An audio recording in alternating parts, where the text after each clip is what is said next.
Madame la préfète, Monsieur le Président, nous n'avons pas manqué ces dernières semaines de célébrer les opérations et les actes de bravoure qui ont permis la libération de notre pays, et en particulier de ce département, il y a maintenant 80 ans.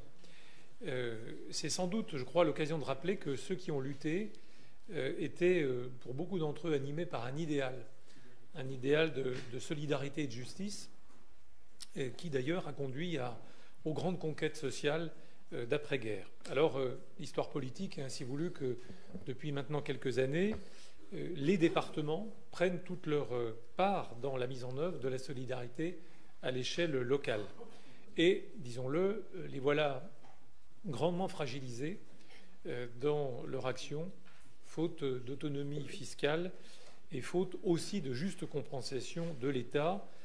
Les allocations individuelles représentent à elles seules un reste à charge à l'échelle nationale de 12 milliards d'euros et de 70 millions à l'échelle de notre département. Alors il est essentiel, je crois, de rappeler, dans un temps où un gouvernement se met en place, dans un temps où aussi, Monsieur le Président, vous nous avez livré tout à l'heure les premières orientations budgétaires 2025, il est important de rappeler que le principe de solidarité nationale conserve tout son sens dans une République qui est par ailleurs décentralisée.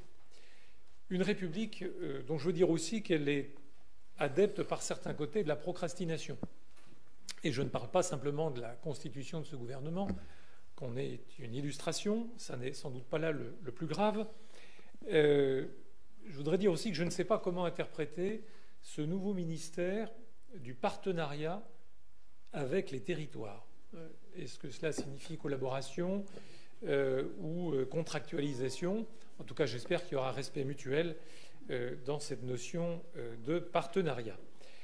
Je veux en tout cas illustrer, oui, ce sujet de la procrastination, me semble-t-il, et en particulier de la transition énergétique que vous avez évoquée ce matin, qui est une question qui est tout à fait cruciale pour notre avenir et qui bute encore souvent dans notre pays sur des procédures à la fois longues et lourdes.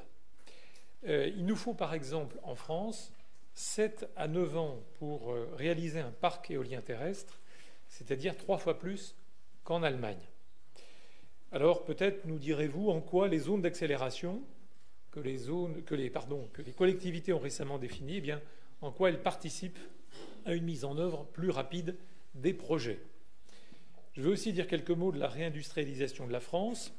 Elle est elle aussi souvent contrariée par des délais qui ne soutiennent guère la comparaison avec nos voisins européens. Par exemple, valider un projet industriel prend 17 mois ici contre 4 en Allemagne et en Pologne, pour ne prendre qu'une illustration.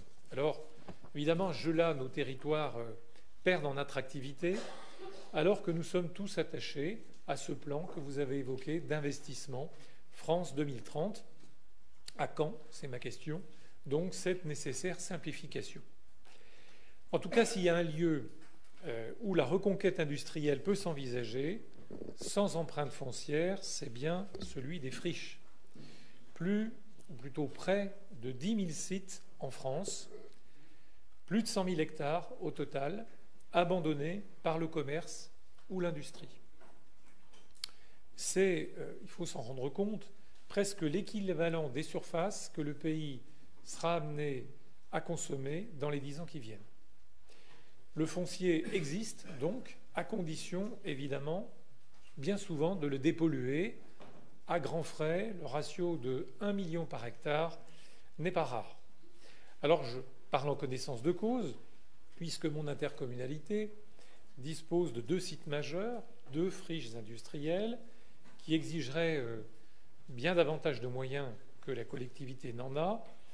Nous nous sommes inscrits avec vous dans une phase de dialogue et il est vrai que des financements sont à notre disposition. Mais, je le dis, le risque est bien trop grand à devoir assumer seul le portage de ces opérations. Il manque aujourd'hui, me semble-t-il, un modèle, une structure où les collectivités, tous niveaux confondus, État comme collectivités locales, acteurs aussi, seraient impliqués dans la conduite même des projets avec une responsabilité juridique et financière partagée. C'est en tout cas là, je crois, la clé de la réussite. A contrario, ces sites pollués continueront à l'être par milliers à l'échelle nationale et nous assisterons impuissants à cette lente érosion du foncier agricole à rebours de toute logique. En tout cas, je crois qu'il nous faut être au rendez-vous, Madame la Préfète, de toutes ces urgences.